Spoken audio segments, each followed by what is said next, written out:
Cuba sí bloqueo no. Cuba sí bloqueo no. Bienvenidos compañeras y compañeros todos. Disculpen mi español, solo hablo un poco, pero es un honor ser el anfitrión de este panel. Mi nombre es Ethan Young. Soy sindicalista global, lo siento. Soy con el Partido Comunista de los Estados Unidos. Bienvenidos todos. Good afternoon, everyone. My name is Ethan Young. I am a member of the Communist Party, and I'm honored to host this important discussion today. I currently work for a global union federation representing workers across the United States and Canada. But my journey in labor activism began almost 17 years ago in the impoverished state of West Virginia, where I was raised in a working class family. And before dedicating my life full time to labor organizing a decade ago, I worked in light manufacturing and the service industry, experiences that deeply shaped my understanding of the struggles working people face and the experiences I had growing up in poverty in West Virginia. My career began knocking doors in trailer parks and in neglected housing projects across Kentucky and West Virginia, seeing a wide array of both urban and rural poverty. It was during this time that I witnessed firsthand through labor organizing the power of collective action to challenge inequality and fight for dignity. A pivotal moment in my career, in my life as a working class person, came when I first traveled to Cuba immediately after the Obama administration lifted restrictions on travel to the island. What I saw there was transformative. For the first time in my life, I witnessed a society where all people were treated as equals, and where working people were truly in the driver's seat of their lives, where women and people of color were treated as equals. And the Cuban Revolution's commitment to social equality stood in stark contrast to the poverty and inequality that I had spent so many years of my life fighting here in the United States, be it in the hollers of West Virginia or the ghettos of Louisville, Kentucky, seeing in comparison the vast difference that the Cuban people have living in dignity. It's a great awakening for me. It's an inspiring reminder of what working people can do when they are in the driver's seat of their lives. Today, we are here to discuss how the labor movements across Canada, the United States, and Cuba can work together to support Cuba's right to sovereignty and to end the blockade. Cuba sí bloqueo no. Cuba sí bloqueo no. Cuba sí bloqueo no. But we're also here to learn from Cuba's example, how its revolutionary and labor movements have built a society rooted in dignity and equality, and how we can apply these lessons here in North America in our own struggles. In the United States, organized labor is not just a tool for better wages and working conditions. It's the most meaningful way people are able to engage directly in the most realistic way to have democracy in your everyday life. It's a way by which working people can build better futures for themselves and their children's, and resist the overwhelming influence of corporate domination. Our unions today are leading the struggles in the fight against the far-right agenda of the fascist Trump administration and his fascist allies, serving as the de facto opposition in absence of a strong leadership coming from anywhere else. This panel today is an opportunity to explore how we can stand in solidarity with Cuba, learn from its revolutionary spirit, and continue building a future where dignity and equality are guaranteed to all. Thank you for being here, and I look forward to the rich and inspiring discussion that we get to have here today with many trade unionists and our comrades from the Cuban Federation of Women. And I believe today to get this conversation going, we're going to hear we're going to see a video from our comrades at the Central Workers Union of Cuba. Thank you.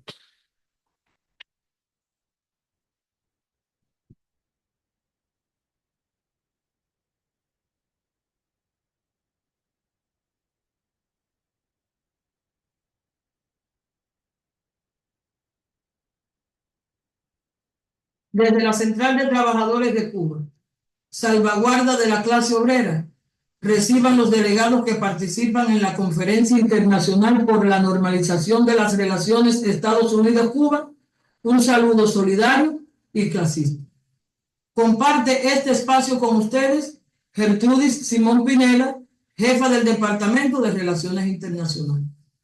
En Cuba, el carácter socialista de la revolución posibilitó que desde el mismo triunfo en 1959 se le concediera el poder a la clase obrera de ser dueña de los principales medios de producción y por constitución facilitar la actuación del movimiento sindical en todos los sectores de la sociedad con un papel preponderante. En los colectivos laborales se materializan los resultados de la labor de representar a los trabajadores en un ambiente de apego y respeto a la legislación vigente ante los empleadores. El Congreso, como máximo órgano de dirección, aprueba los estatutos, normas y resoluciones. Ningún organismo interviene en los procesos eleccionarios y los dirigentes sindicales en los diferentes niveles son elegidos por los afiliados y trabajadores, según establece el Código Laboral. Relacionado con el recrudecido bloqueo económico, comercial y financiero del gobierno de Estados Unidos contra Cuba, con un marcado carácter extraterritorial y violatorio, es el principal obstáculo para el desarrollo de la economía. Todos los sectores son seriamente afectados, incluyendo al privado, con los nuevos actores económicos. Al respecto, la Central de Trabajadores de Cuba contribuye en la implementación de la estrategia de desarrollo que impulsa el país para perfeccionar el modelo cubano bajo el principio de la resistencia creativa. Ante este hostil panorama, el principal reto de nuestra organización es dinamizar la capacidad movilizativa para concertar los intereses del país y de la clase obrera en lograr de manera individual y colectiva desarrollar la producción de bienes y servicios, contrarrestar la subversión, las indisciplinas, el delito, las ilegalidades, los vicios y cualquier manifestación o conducta no compatible con la construcción del socialismo próspero y sostenible al que aspiramos. Pedimos a ustedes, amigos, personas de buena voluntad, continuar denunciando junto a nuestro pueblo que se elimine la política unilateral del bloqueo y que se excluya a Cuba de la espuria lista de estados que supuestamente patrocinan el terrorismo. Para ello, contamos con la solidaridad demostrada en cada escenario donde hay presencia cubana y dar mayor visibilidad a la lucha por el ideal común de un mundo mejor que sí es posible.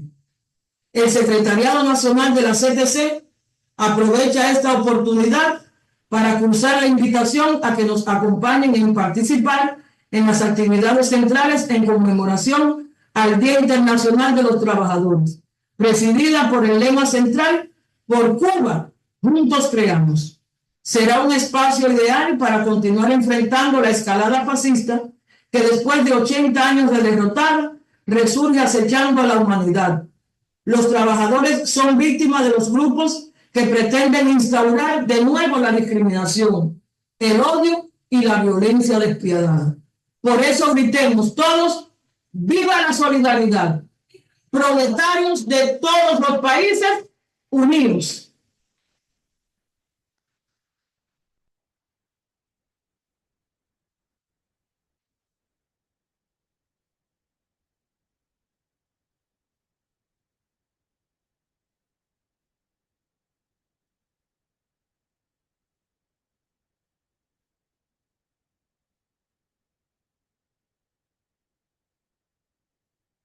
Now I'd like to invite Zonya Rivera, Second Secretary of the Cuban Federation of Women, to join our panel and as our key spokesperson.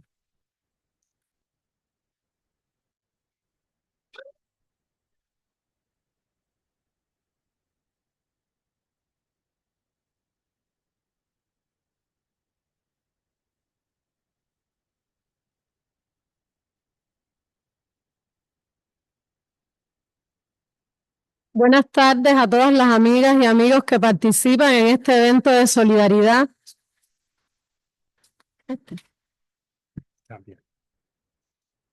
Permítanme recordar en este espacio que hoy se conmemoran 147 años de una fecha histórica que marcó un hito para Cuba, la protesta de Baraguá.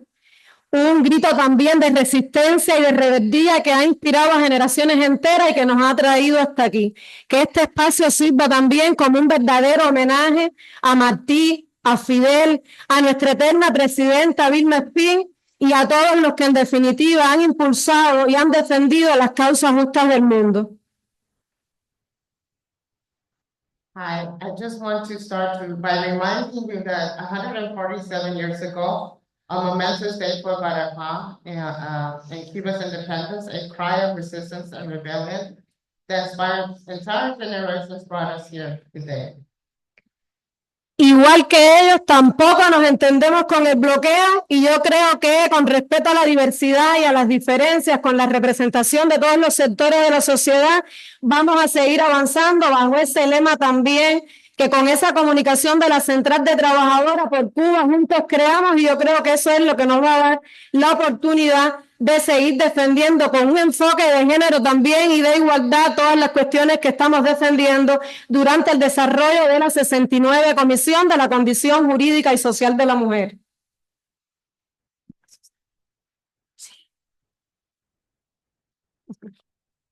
Thank you.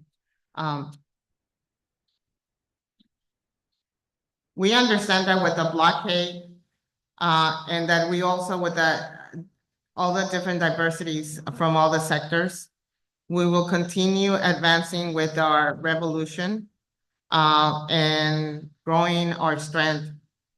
So the workers and the women can continue moving ahead with or without a blockade.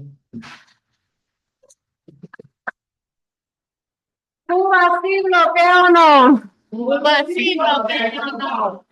Bien, en primer lugar quisiéramos referirnos a la oportunidad que nuestra Constitución de la República da desde el reconocimiento del derecho al trabajo y explicita que el Estado organiza instituciones también y servicios que facilitan a las familias trabajadoras el desempeño de sus responsabilidades.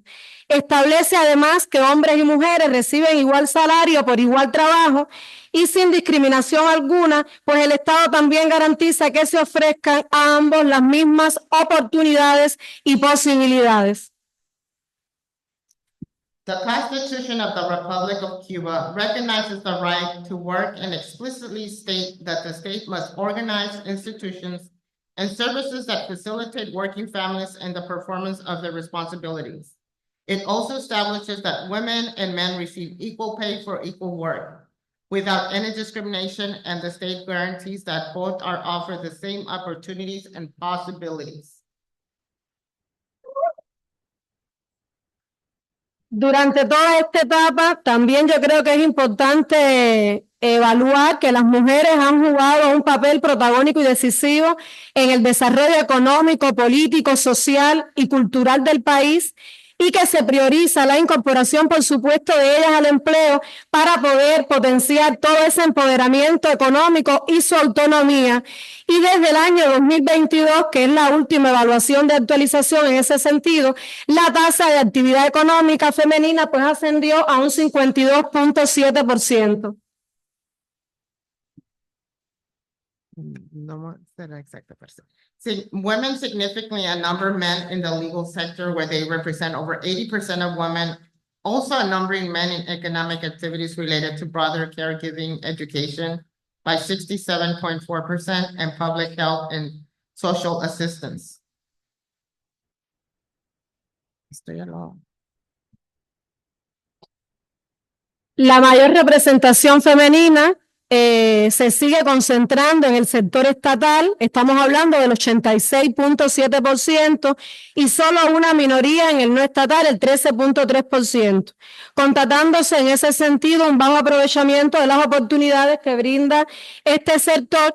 Y bueno, ahí nos referimos también a los porcientos que se representan: el 17.1% de las personas socias de las cooperativas agropecuarias, el 18.6% de las cooperativas no agropecuarias, el 34.9% de quienes trabajan por cuenta propia y el 24% incorporadas a otras formas de gestión. Nos referimos a las MIPYMES. The majority of the occupations that women hold are concentrated in the state sector as by 86.7%. And so and only the minority and not in the state, 13.3%, are under the opportunities that are offered in this sector. 17.1% of the women or people in these social cooperatives are represented by 18.6% of cooperatives, and 24% de los socios de... and then we have 34% of who work in their pequeñas y medianas empresas. in micro economies.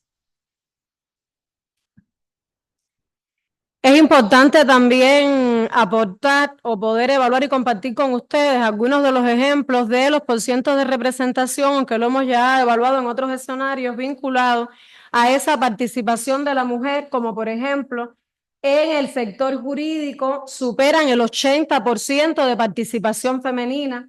De igual modo, en las actividades económicas relacionadas con las cuestiones o conceptos de amplio cuidado vinculados al sector educacional, que alcanza el 67.4%, en la salud pública y la asistencia social, el 71.2%, y bueno, en el sistema de ciencia, pues también se ha reconocido con un porciento superior al 50%, estamos hablando del 54%, y también con una evaluación que la pondera dentro de los países con mayor participación de la mujer, el primer país de mujeres inventoras. Y yo creo que eso también dice de la capacidad de resistencia que durante más de estos 60 años ha tenido el pueblo de Cuba.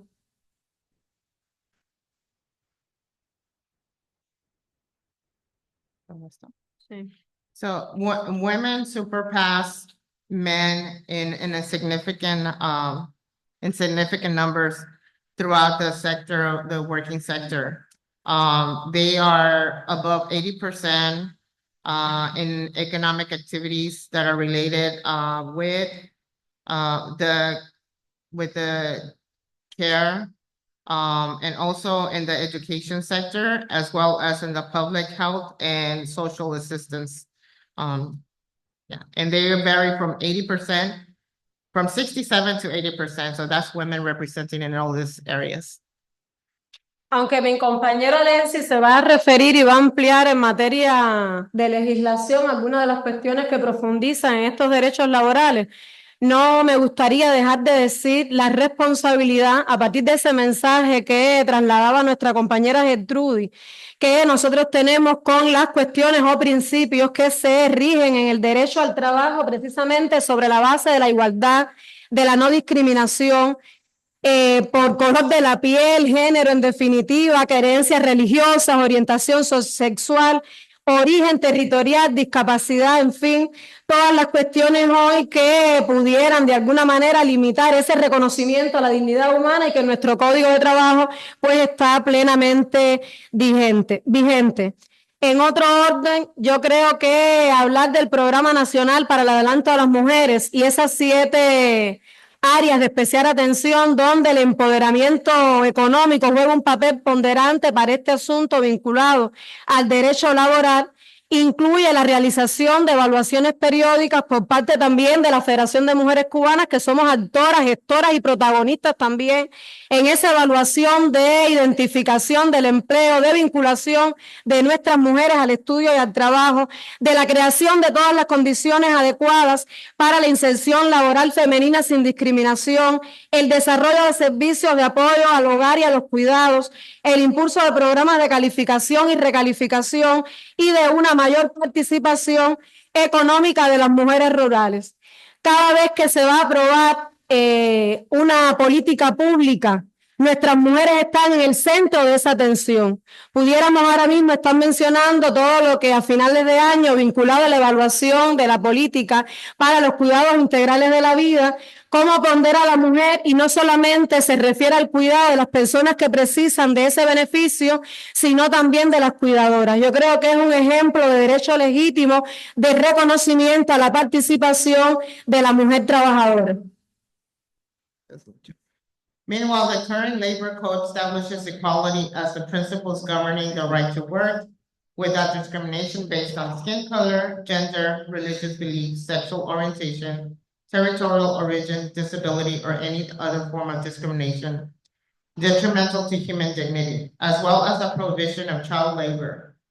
Its provision applies to all sectors and all forms of economic management, state, non-state, and mixed.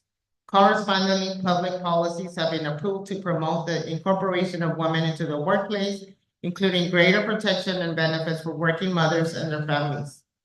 The provisions governing the right to work and equality without discrimination based on skin color, gender, religious beliefs, sexual orientation, territorial origin, disability, or any other form of discrimination detrimental to human dignity, as well as the prohibition of child labor.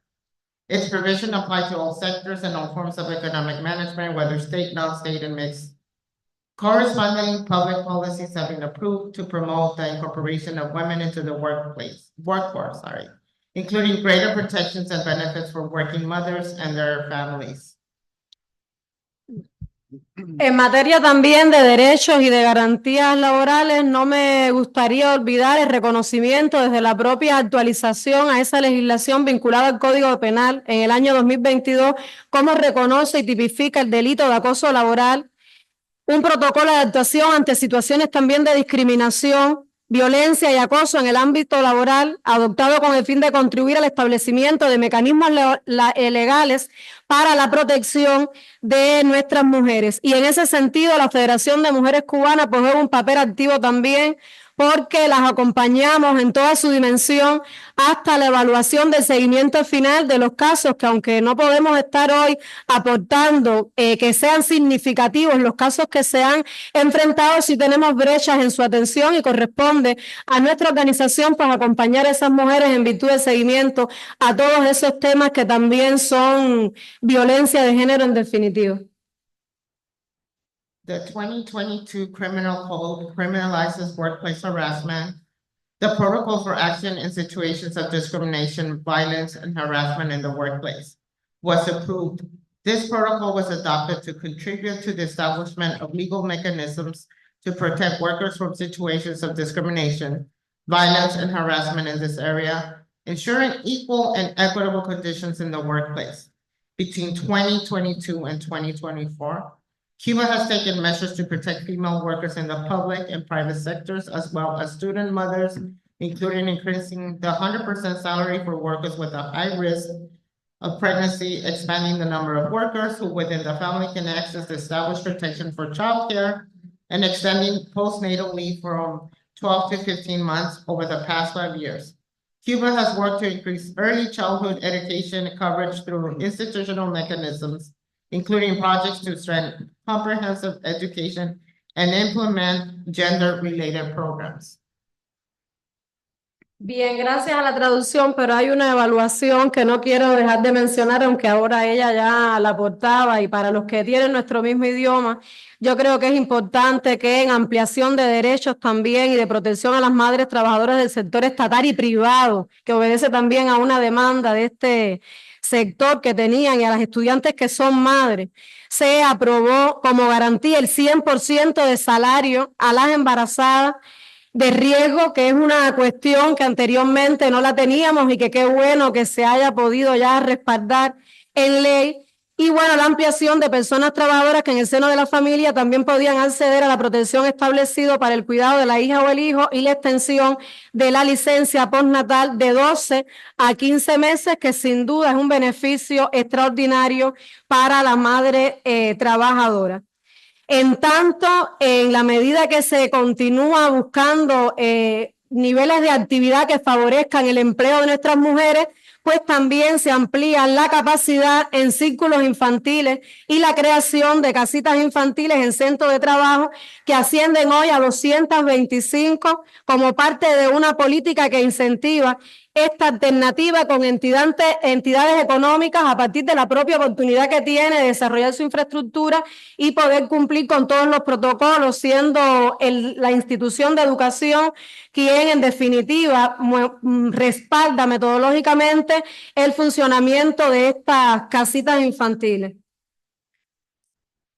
Access to the protection established for the care of their daughter or son and the extension of postpartum leave from 12 to 15 months. And over the past 5 years, Cuba has worked to increase educational coverage for early childcare through institutional mechanisms, including a project to strengthen comprehensive education and implement programs with the gender perspective. As part of the ongoing work to repair and reopen childcare centers, all municipalities in the country have these educational facilities, benefiting up to 126,000 working mothers and families. Meanwhile, the creation of children's houses in workplaces will increase to 225 by 2024 as part of the policy that encourages these alternative economic entities within our country. Es importante también mencionar en este escenario, y es el reconocimiento de todas las amigas y amigos que nos acompañan, que el bloqueo tiene un impacto brutal en todos los sectores de la sociedad y que en esta evaluación vinculada al empleo femenino, objetivamente, cuando no encuentran respuesta a las demandas que tienen en esos espacios laborales o de estudio, cuando tienen que sortear a diario todas las demandas que tienen nuestras mujeres, pues verdaderamente se complejiza la vida de cualquier mujer o de cualquier familia cubana. It's important to reiterate that as Cubans, we are impacted by the US blockade, but more so to the families, to the working, to the women, whether we're working or not, we're taking care of our families, we're taking care of our children. That's a direct impact to the blockade, making it more difficult, and it's important for us to continue advocating to end the US blockade against Cuba. Solo le hemos acercado algunos resultados, pero yo creo que esas cuestiones que hoy hemos estado evaluando no fueran posibles sin el acompañamiento de la clase trabajadora, de esa clase revolucionaria que se emancipa y que crea todos los días en pos de ese desarrollo sostenible al que aspiramos todas las naciones. Le voy a dar la oportunidad a mi compañero para que pueda ampliar sobre estos temas de derechos y garantías legales de nuestras mujeres y del pueblo de Cuba en general. Muchas gracias, Zonya. Un placer para mí compartir con ella primero esta oportunidad. Es un tema muy apasionante, un tema del cual pudiéramos hablar todo un día y quizás no alcanzara la sesión de un día, para un poco que esclarecer cómo está la situación del derecho laboral y de la justicia laboral en Cuba. So this is a very passionate topic to speak about workers' rights. We could talk about it for a whole day, days. But I'm going to try to minimize it because we are in a time limit. And it's really important to continue talking about workers' rights and women's rights. Hay que retomar un tema que Zonya planteaba, y es que nuestra Constitución de la República, en su artículo 40, establece que la dignidad es el valor supremo de todos los derechos y que tiene que estar así protegido en todas las leyes, desde la Constitución hacia todas las leyes. Y justamente en materia de justicia laboral, en Cuba se ha conseguido algo que es imprescindible en materia del derecho, y es lograr la tutela judicial efectiva, lograr un pleno acceso hacia la justicia por parte de todos los trabajadores. He's referring to the Cuban Constitution, Article number 40, where el artículo que dice 40. Yeah. de la Constitución de la República, Sí, sí, pero ¿qué es lo que dice? que dice que la dignidad es el valor supremo de todos los derechos. So it states that the right to dignity is the supreme right for every human being.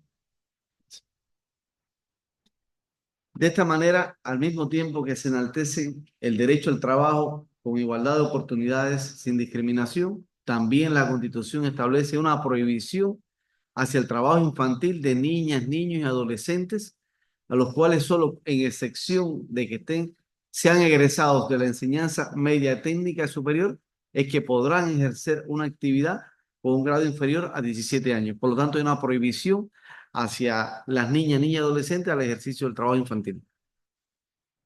So just as adults have the right to work, there's also, it also applies to children that are 17 years old, that they have a right to also work and go to school.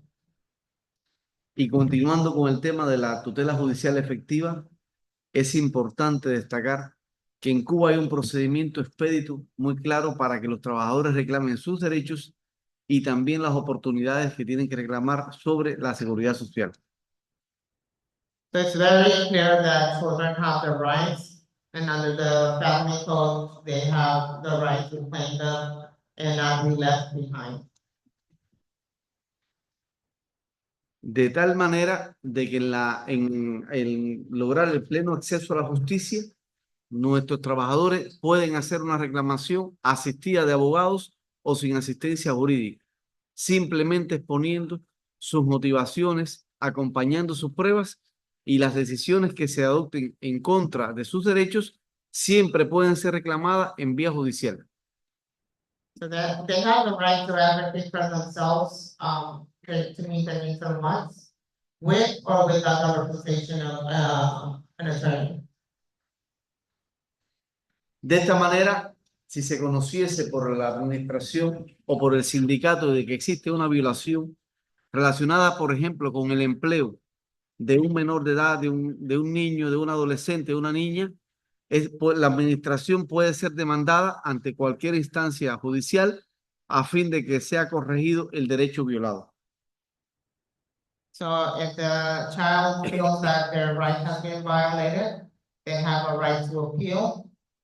It doesn't matter what level of court, and they can continue fighting it until they get what they're asking.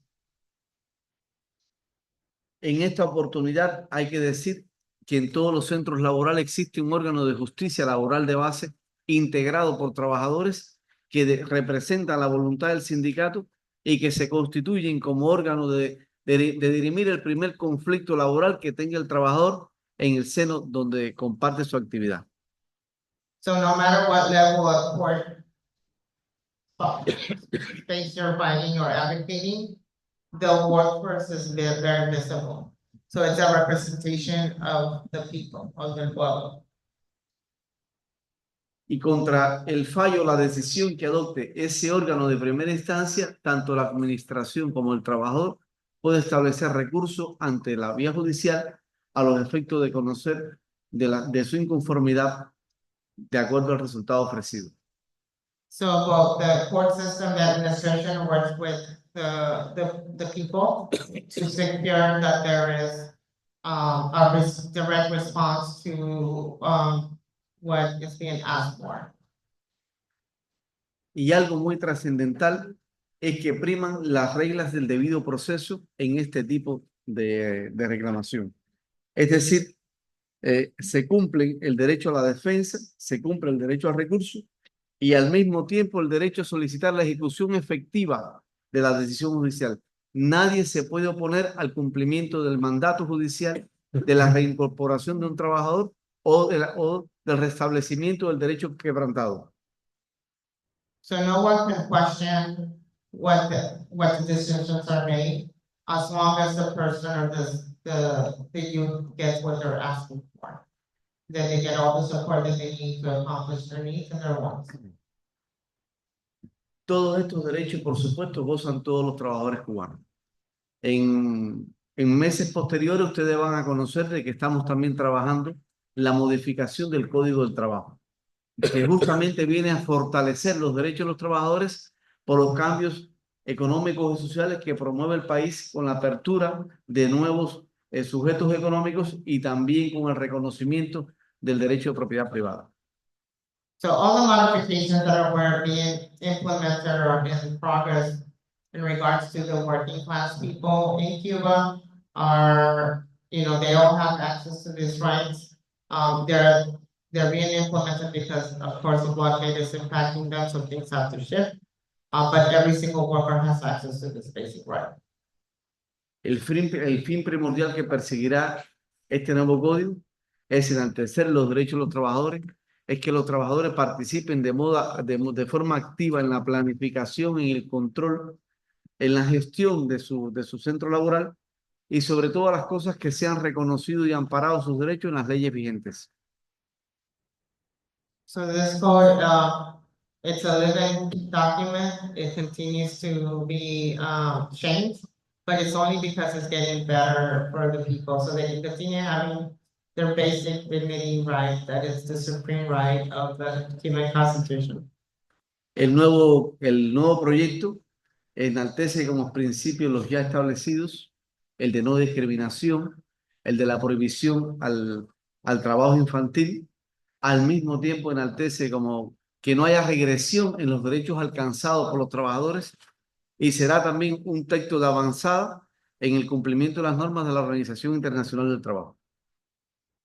So this protocol was established to continue the legal mechanisms to protect workers as things arise. Y por supuesto cumplirá como fin empoderar a los trabajadores en la construcción del modelo socialista que los cubanos construimos y que de seguro contaremos con nuestros trabajadores para consolidar nuestro modelo y por supuesto seguir avanzando en la construcción no solo de nuestra sociedad, sino también apoyando las causas justas del mundo en función de luchar contra el imperialismo. So these mechanisms are aligned with the socialist project to continue bettering the lives of the Cuban people, the Cuban workers.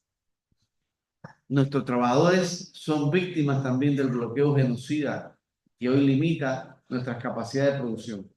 Y por eso desde los sindicatos también se manifiestan contra el bloqueo y seguirán defendiendo las conquistas de la revolución. Muchas gracias. So the workers, the Cuban workers are very much impacted by the US blockade, but we will continue doing what we need to do to continue the revolution alive and making sure that they continue receiving the rights that they deserve with dignity.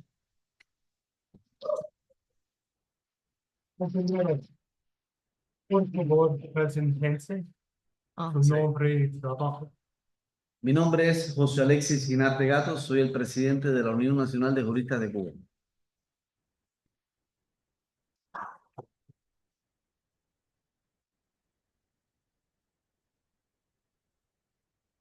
Gracias para todo. We will have question and answer in a bit as well. Gracias. So we're going to continue, and we're going to hopefully have some questions at the end for our Cuban comrades here. I would like to introduce our next speaker. We have here Hamada Hansen, the coordinator of Vancouver Communities in Solidarity with Cuba, and the author of 5 decades of the Cuban Revolution, the challenges of unwavering leadership. Give your hands up for Tamara. We'll have about 5 minutes. Okay, we'll come back. Okay. They'll come back Oh. at the end. That's great. Gracias.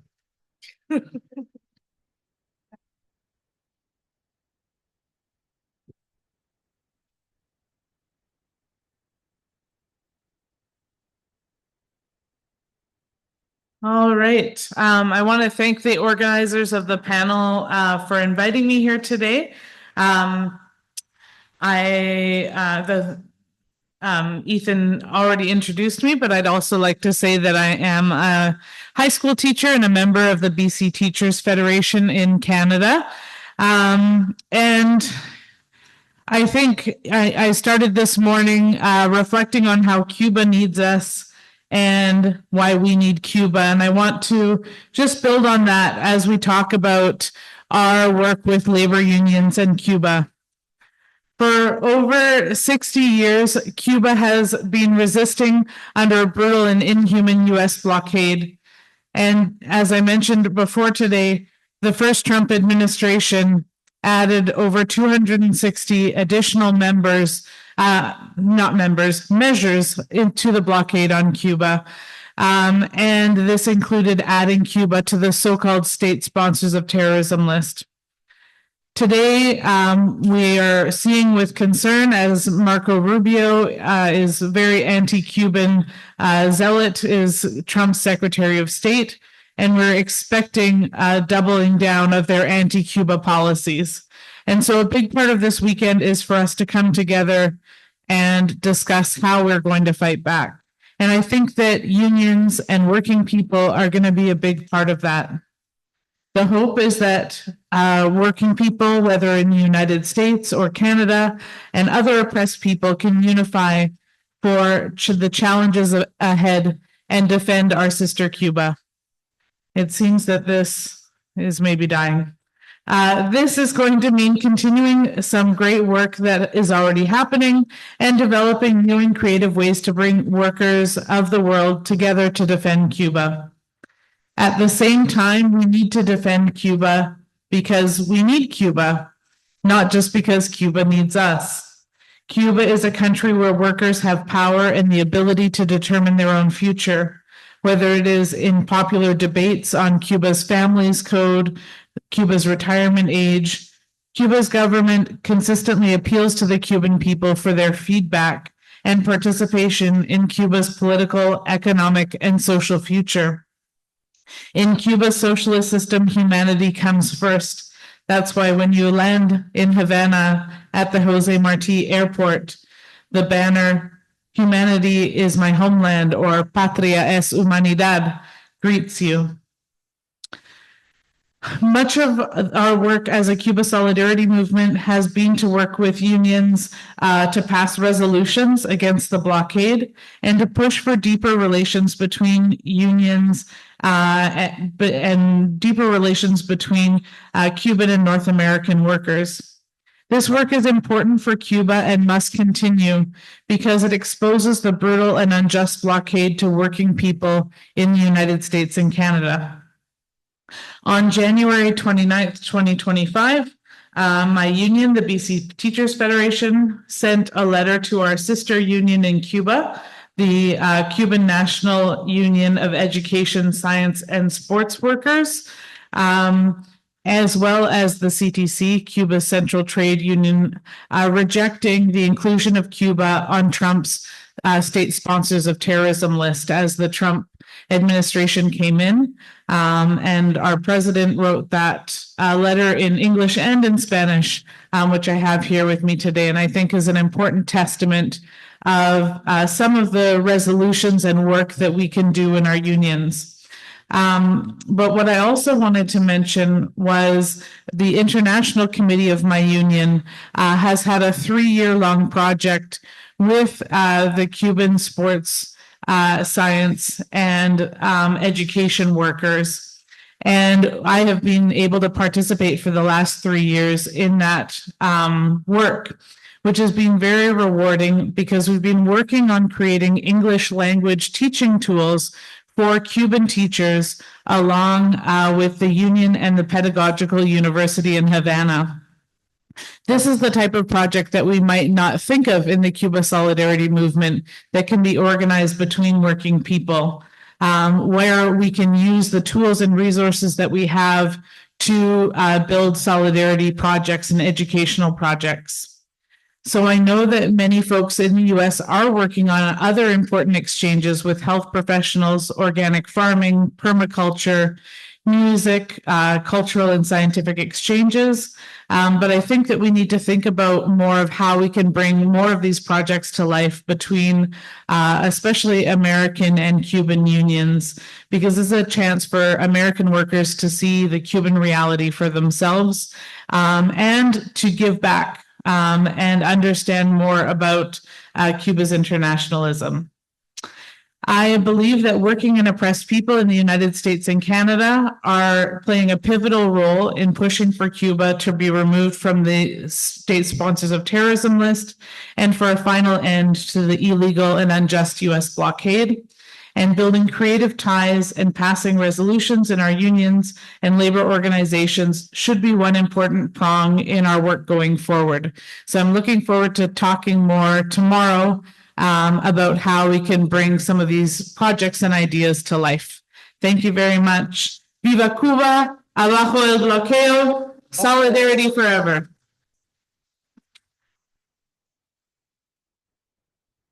Thank you so much, Tamara. And there's so much, especially American labor can learn about the solidarity our brothers and sisters in Canada and their unions are giving in solidarity to the Cuban people in the revolution.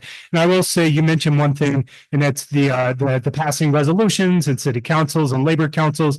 I want to point out, Julie, if you're here, can you raise your hand?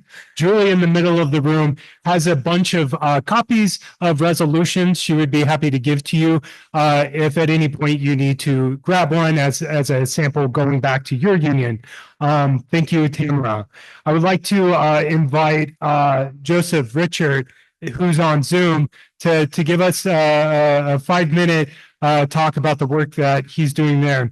Joseph Richert is the Secretary Treasurer of SEIU Local 73. SEIU Local 73 represents more than 35,000 workers, primarily in public service and publicly funded positions in school districts, municipalities, service agencies, and many other types of jobs in similar sectors and classifications in Illinois and Indiana.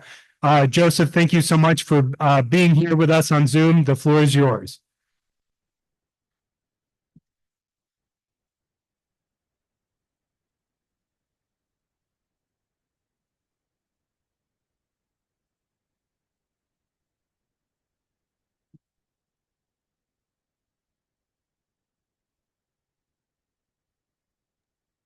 Okay, there we go. Finally got unmuted. Thank you. Hello, my name is Joseph Richert. Hold on. I am honored and humbled to be asked to speak before this group today. Joseph, we're still working on audio, if you can hear me. Can you hear me now? Recording in progress. Can you guys hear me okay?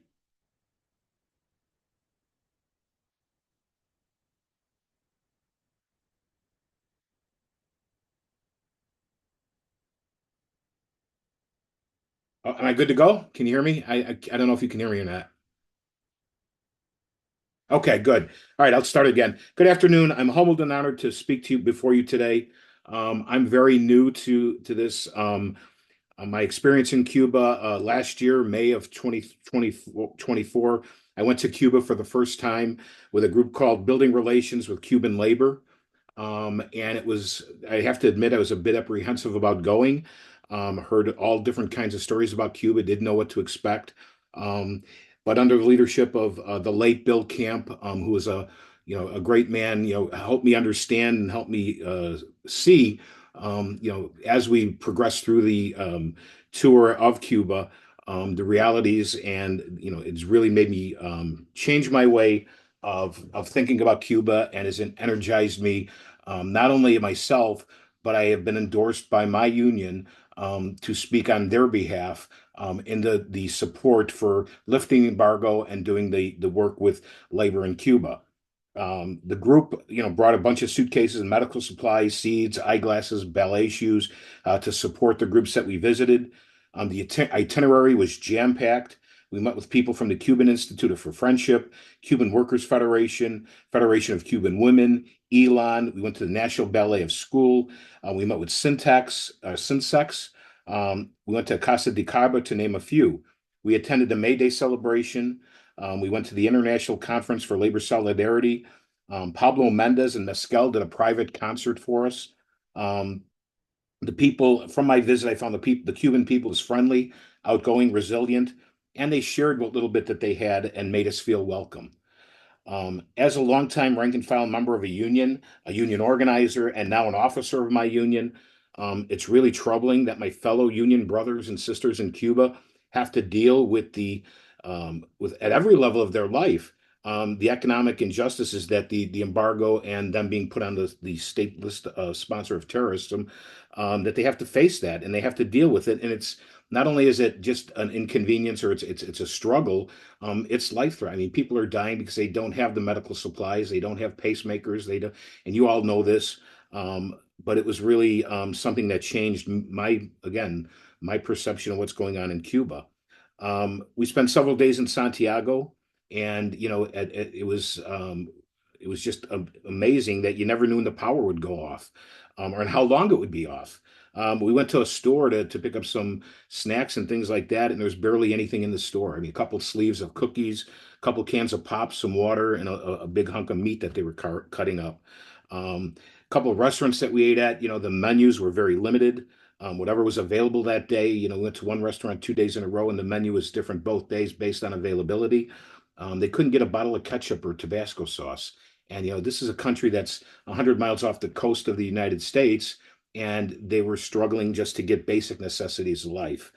Then we had an interesting experience. One of the people on the trip had a impacted tooth, and they took him to the clinic and treated him and gave him a few antibiotics, nowhere near what was needed, but that's all that they had to get him through, and it didn't cost a thing. And we were under universal health care for the first time in my life. For the 2 weeks I was in Cuba, I was covered under a universal health care, as well as the fellow travelers. So with the different groups that we met with, I mean, it was very interesting. We learned about the role of women in the Cuban government. Musicians, dancers, and artists get paid to do what they do. Pablo Menendez did that concert for us, and he said he did that not because he needed the money. He did that because he wanted to do it for us. He's paid to do that. He didn't need the paycheck. We learned about the family code that the secretary talked about a little bit earlier. We learned a little bit about that and how progressive that is with the LGBTQ community, the progressive views on abortion, protection for elderly and the children. It was really interesting to see, how advanced they are in some of those areas where, we don't have those same level of progressiveness here in the United States. We went to a deaf and blind school, and these children were so happy, and they were so smart and educated, but they were struggling to get paper just to use the Braille machine so that they could read. The Braille machine that they were using was 30, 40 years old, almost at a point where it was no longer usable. Some of the other equipment was so outdated and unable to even be repaired because of the embargo and that. So things that you wouldn't even realize. Everything that embargo touches everything in their lives, and it was really, again, amazing for me to see as to how this impacted every aspect of their life. So with this first-hand information, I decided to stand in unity with my fellow union brothers in Cuba to do what I could to fight and help change the policy of the United States in regards to Cuba. It's just really crazy. I don't know why we've done this. I mean, and it blows my mind. I mean, I was very happy when Biden lifted the embargo at the end of his presidency, but it lasted for that short 2-week period. And it really made me sad that was put back. And now with Rubio and Trump, as it was said before, they're going to double down. And I just can't imagine what life would be like in Cuba if this does happen. I hope there's enough other distractions with him, with the president and everything else, that they don't do this. But I don't think that's going to happen. And I guess, it's, just wishful thinking on my part. But again, I'm going back to Cuba. We're going back again with the group at the end of April for the May Day celebration, and to further my education and to further my knowledge, to help fight more efficiently, to pass resolutions, to do what we can to help Cuba. With the help of my SEIU Local 73 and its members, I'm going to bring that information back, and we're going to do what we can. And I just really want to thank, Nancy Yamada and Chris Bender. They really have been supportive throughout this last year in helping me understand and helping me with the fight and do what I can here in Chicago. And Julie Walensky with the Chicago Cuba Coalition. She's been really helpful too, helping me understand. And there's still a lot of things I need to figure out, and a lot of things that I need to understand in this journey. And again, thank you so much for allowing me this time to just talk a little bit about the experience at Cuban. I urge everybody, if you haven't been, it really does make a difference when you go and see it firsthand and not listen to what people say. And the Cuban people, I can't say enough, they're so wonderful. The art is so beautiful. The music is wonderful. The food tastes so much better because it's not processed. It was just a life-changing experience for me. And I urge everybody to take the opportunity to do that. And I urge everybody in labor that's listening to really step up and stand strong with our fellow union brothers and sisters. Money, things move across borders without borders being there. Labor needs to take its power and not recognize borders and stand together in unity to fight all the bad things that are happening in this world. So I urge everybody to stand up and take that fight. Thank you very much for allowing me this time. Thank you so much, Joseph, for all the work you've done through your union to support our Cuban friends. And thank you for putting it into context, the urgency with the matter at hand of the immediate need of work that needs to be done in the United States to end this criminal blockade on the Cuban people. And thank you for also discussing how wonderful their culture is and what's left, or what's still there to smile in terms of their struggle and their lives and all that's positive there. Thank you so much, Joseph. I'd like to also at this point introduce Mike Rivera, who I believe is on Zoom as well. He is a longtime captain organizer in the Inland Boatmen's Union of the Pacific Marine Division of the International Longshore and Warehouse Union. He is with us on Zoom and he'll be sharing for 5 minutes. Thank you, Mike. Mike Vera.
You, brothers and sisters, and I'm very honored today to be here today to already talk to you about this important and noble project that we all have.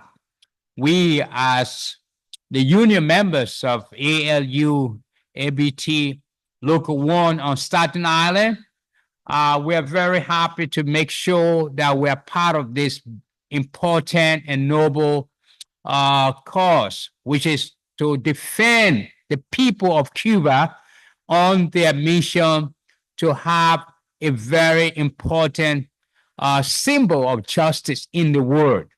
Now,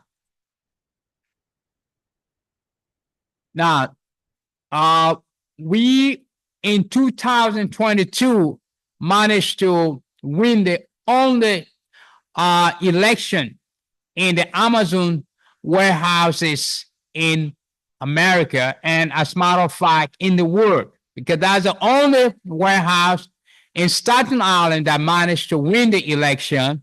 And it is a great honor for all the people in the labor movement in the world to really see how the working class is fighting against those individuals who believe that they could control people by having control over the labor of their work.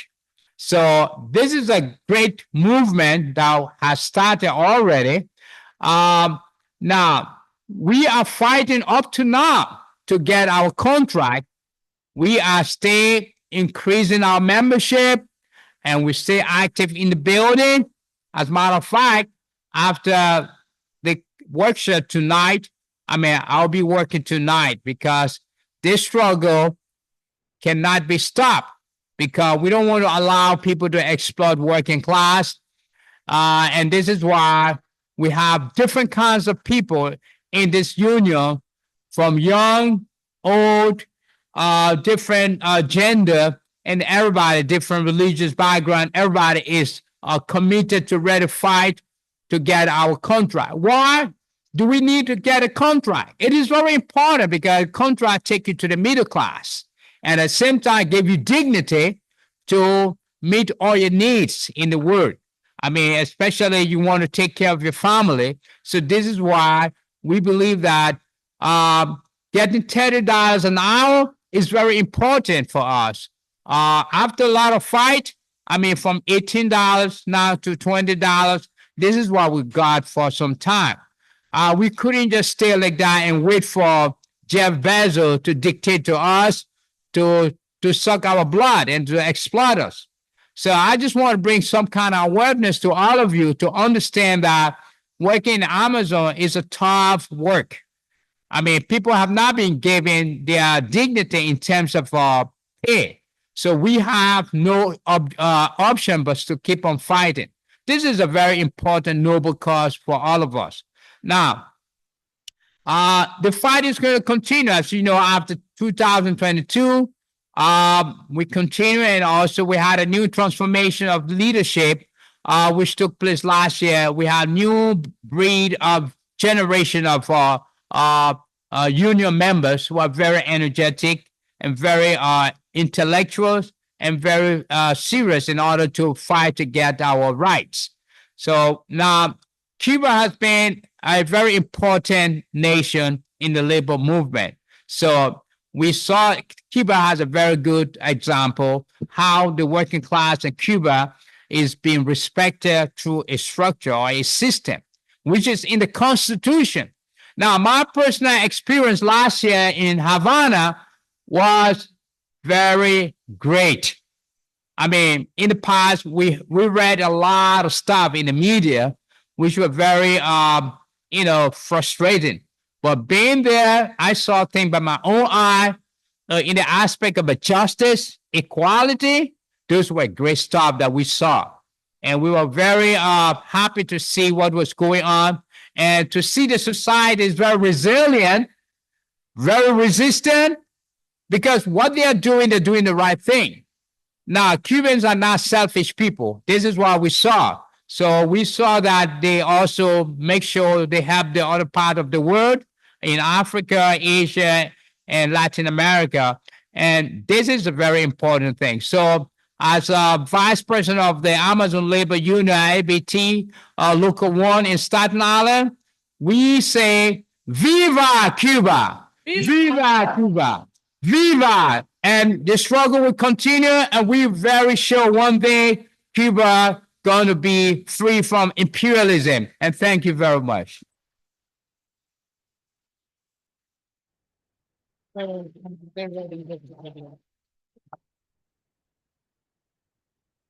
Thank you so much, Dr. Sila. Thank you for those inspiring words. And once again, sharing the example of how wonderful it is to visit Cuba. And the experience of working people going to Cuba is profound. So I'd encourage anyone who has the means or to get involved in organizations that do fundraising to support people to go and visit Cuba, to see socialism for yourself, to see the dignity of a people unbowed to imperialism, like you said. So thank you so much for sharing those words. Now we're going to go to a video on the screen that was shared to us from the comrade Mike Vera. Who is from the Inland Boatmen's Union of the Pacific Marine Division with the ILWU Union.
Good afternoon, brothers and sisters. I'm Michael Rivera, and I'm a member of the Inland Movements Unit of the Pacific, which is the Marine Division of the International Longshore Warehouse Unit. We represent mariners up and down the West Coast in Alaska and in Hawaii. I wanted to send a brief message of solidarity in my view of the importance of union activism in the fight for the Cuban people. Philosophy as a union leader is simple.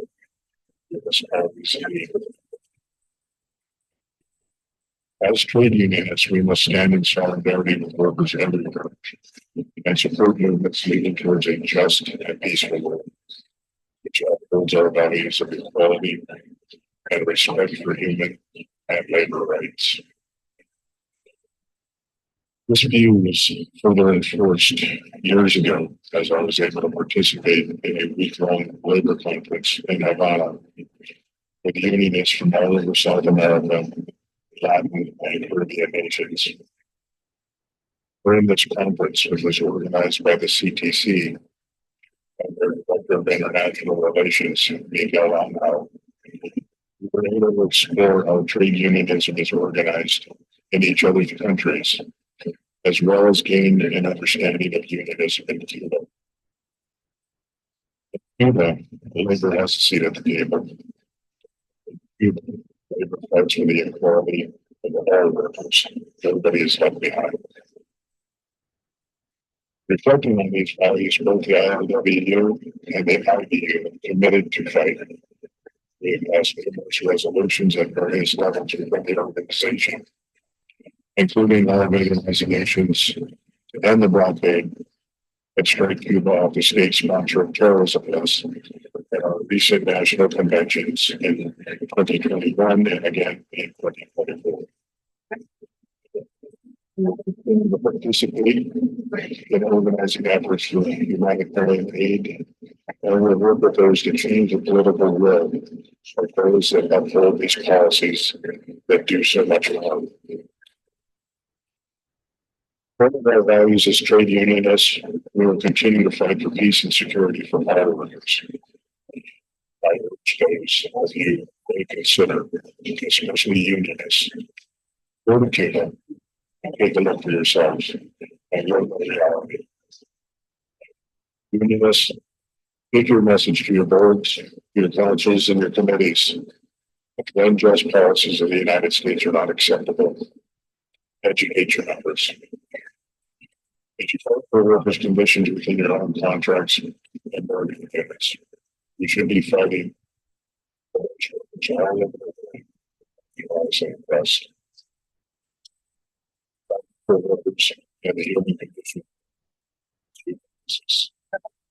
Peace and prosperity of workers worldwide is union business, and the right of the Cuban people to exercise self-determination is union business. Thank you.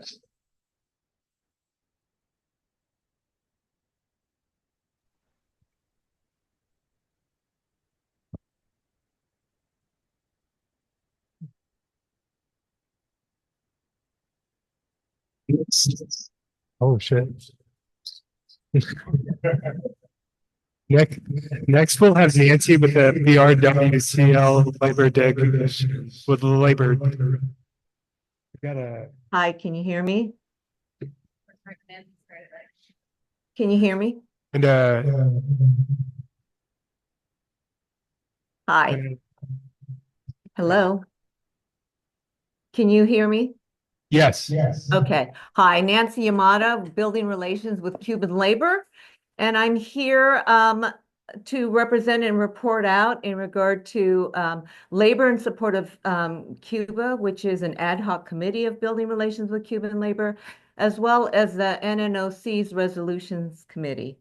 Sometimes it's important to have a single laser focus, like Danny Valdez mentioned this in this morning's plenary session. And that is what we have done in these last couple of years. We have been asking unions and other bodies to focus on taking Cuba off the state-sponsored terrorism list. It was, and as Danny said, it was finally successful. It took a bit, and it was short-lived, but it worked, and we were able to do that. So these last few couple of years, we've been focusing on labor unions, both the NNOC Resolutions Committee as well as our organization. And we have had over 40 overall, beyond the couple of years, but there are 40 unions and labor bodies who have passed have passed labor resolutions in support of Cuba. Many have passed more than one. And these are small independent locals, and these are extremely large locals like Joe's local SEIU 73 and California's SEIU 1000, which includes tens of thousands of members and represented employees. Some of our biggest wins these last few years have been statewide labor bodies, the California Federation of Labor that represents 6 million workers, as well as the Washington State Labor Council. You can see a expansive list. I think Julie might have them, Julie, at the conference, but you could also find them extensive list on NNOC's website, nnOC.org/resolutions, and you can get to it from their homepage. Now we're continuing to outreach to local and regional unions outside of the West, but we're also pivoting to national and international unions, and we're trying to build a groundswell of support. Right now we're looking at SEIU as well as UAW, thanks to, the internationals work on there. These resolutions, they are a collective cooperative effort. It's a groundswell of support. It's representing the will of the people. I mean, the extensive list of resolutions represents 60 million people in the US who support ending the blockade and removing Cuba from the state sponsor of terrorism list. And we look at these resolutions as a tool. They do several things. Number one, they educate the public, union members, elected officials. They organize, you organize, on your own behalf within your union, as well as organizing on behalf of Cuba. And this is really a means of fighting back. I mean, we are facing a shitstorm right now. And maybe some people are saying this is not the time to be challenging the administration. And, we have so many other things going on.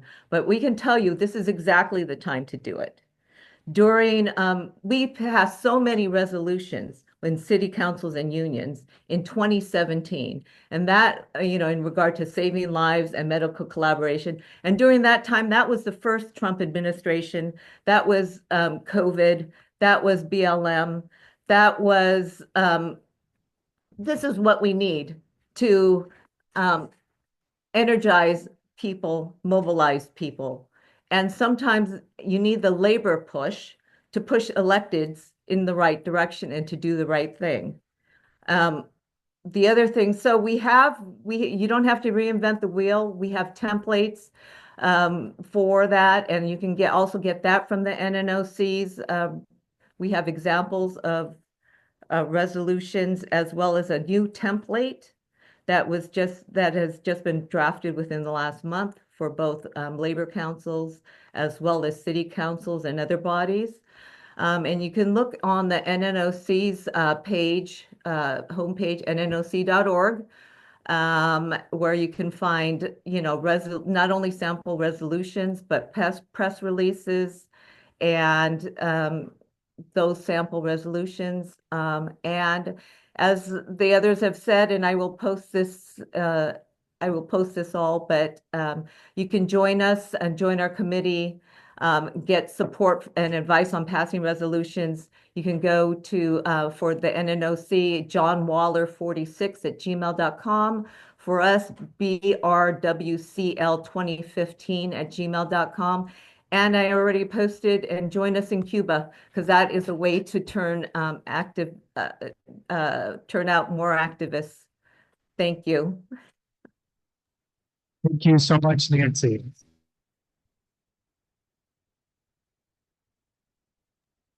Well, thank you all for sitting and engaging with us so much.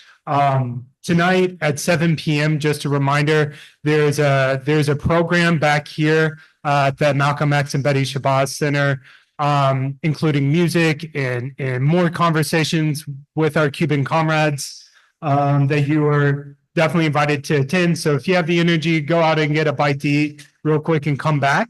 We're out of time, so we can't have question and answer. However, I believe tomorrow from 11 a.m. to 3 p.m. there are discussions and strategy sessions at the People's Forum, where we can continue these conversations and see, how we can really engage with our unions to really push this fight forward and have some changes in support of our Cuban brothers and sisters. I'd like to thank everybody on the panel and all of our labor friends for what they're doing across North America to really, show solidarity with the Cuban people. Would like to say thank you, gracias a nuestros compañeros cubanos, para todos.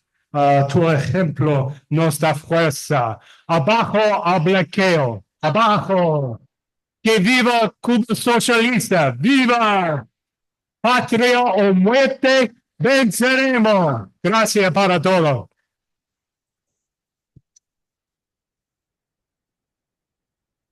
Kept us as on time as you could.